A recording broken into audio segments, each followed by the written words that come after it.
सिंध जे नाले वारे क़ौमी राॻी सरमद सिंधी जो असुलु नालो अब्दुर्रहमान वलद हयात अली मुग़ल हो। संदसि जनमु 7 मई 1958 ते ज़िले ख़ैरपुर मेरठ जे हिकु नंढे शहर परियालो में थियो। सरमद सिंधी मैट्रिक ताईं तालीम परियालो में हासिलु कई। तंहिंखां पोइ टेक्निकल कॉलेज ख़ैरपुर में दाख़िलु थियो, जितां 1980 में सिविल टेक्नोलॉजी में डिप्लोमा कयईं। 1980 में कराची डेवलपमेंट अथॉरिटी में सब इंजीनियर सिविल ऐं बाद में कराची बिल्डिंग कंट्रोल अथॉरिटी में असिस्टेंट कंट्रोलर मुक़ररु थियो ऐं ज़िंदगी जे आख़िर ताईं उन उहिदे ते रहियो। सरमद सिंधी ॻाइण जी शुरूआति कॉलेज लाइफ खां शुरू कई। ईअं ई हो पंहिंजे यारनि दोस्तनि में वेही जूं ॻाल्हाईंदो रहंदो हो। खेसि जिए सिंध जे नाले सां मुहबत हूंदी हुई। पाण जॾहिं टेक्निकल कॉलेज में पढ़ंदो हो, उन वक़्तु बि कॉलेज में थींदड़ क़ौमी प्रोग्रामनि में क़ौमी गीत जूं ॻाल्हाए महफ़िल ते सहरतारी करे छॾींदो हो। अहिड़ी तरह संदसि सुरीली आवाज़ जा आलाप वॾियुनि महफ़िलुनि में पिणु गूंजण लॻा ऐं सॼी सिंध में थींदड़ मुख़्तलिफ़ महफ़िलुनि खे क़ौमी गीतनि सां गुरमाए छॾींदो हो। उहो जनरल ज़िया वारे मार्शल जो दौरु हो ऐं सिंध में क़ौमी गीतनि खे चाह सां ॿुधो वेंदो हो। सरमद सिंधी क़ौमी काजनि में सॼी राति बीही क़ौमी ऐं इनक़लाबी गीत ॻाए ख़ासि करे नौजवाननि में नओं वलवलो ऐं जोश पैदा कंदो हो। जॾहिं त हू बि ॻाईंदो हो त सिंधी नौजवान पिंडाल में झूमंदा हुआ। हिकु दोस्त नूर अहमद मेमण जी सलाह ते रहमान मुग़ल मां सरमद सिंधी बणियो। सरमद सिंधी खे रेडियो पाकिस्तान ते नाले वारे शाइर ऐं ब्रॉडकास्टर कौसर बुरड़ी ऐं PTV ते समी बलोच मुतारिफ़ करायो। रेडियो पाकिस्तान हैदराबाद तां संदसि आवाज़ में पहिरियों भेरो हिकु लोली मारो लोली अलोड़े निगर लोली अलोड़े बगा लोली अलो हलू मियां नशर थी।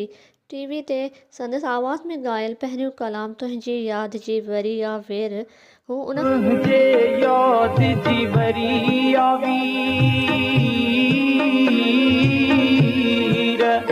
हो लगी रही आ थधड़ी हीर हो खां पोइ सरमद बेशुमार अवामी गीत ग़ज़ल वायूं ऐं सूफ़ियुनि जो कलाम स्टेज रेडियो टेलीविज़न ऐं ऑडियो वीडियो कैसेटुनि ज़रिए ॻाए पढ़ियल लिखियल तबिके खां वेंदे हिकु हारी पोरियत ताईं मंझता माणी।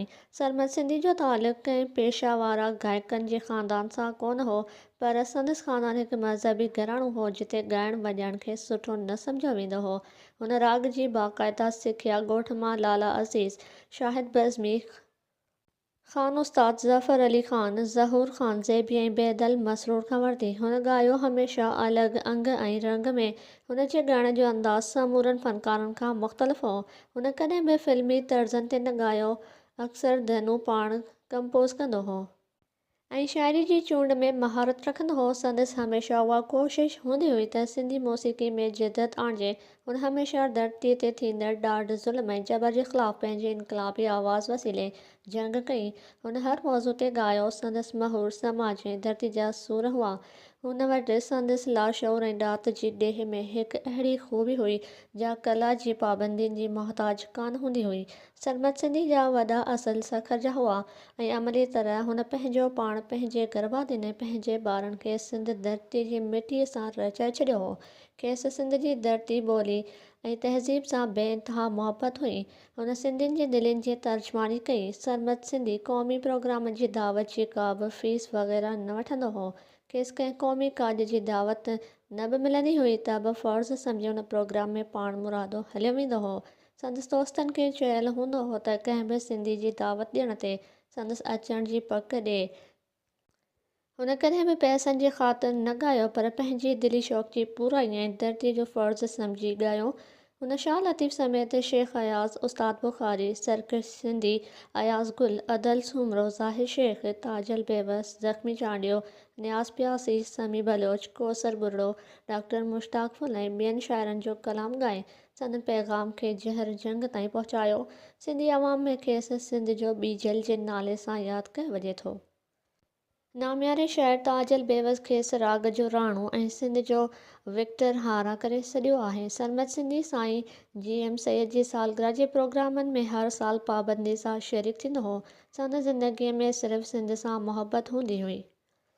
सरमत सिंधी हिकु रोड एक्सीडेंट में सख़्तु ज़ख़्मी थियो, जंहिंमें संदसि हिकु ॼंग जी हॾी भॼी पई हुई, जंहिं करे खेसि कराची जे इस्पताल मां लोहे रॉड लॻी ऐं पाण उन जे वसीले हलणु लॻो। कुझु अरसे बाद 27 दिसंबर 1996 ते बदिन मां हिकु प्रोग्राम करे कोस्टर ज़रिए कराची वापसि वञी रहियो हो त दीवान शुगर मिल ठटे वेझो कोस्टर जो कामद सां भरियल हिकु ट्रक सां टकरु थी पियो, जंहिंमें हू सख़्तु ज़ख़्मी थी पियो।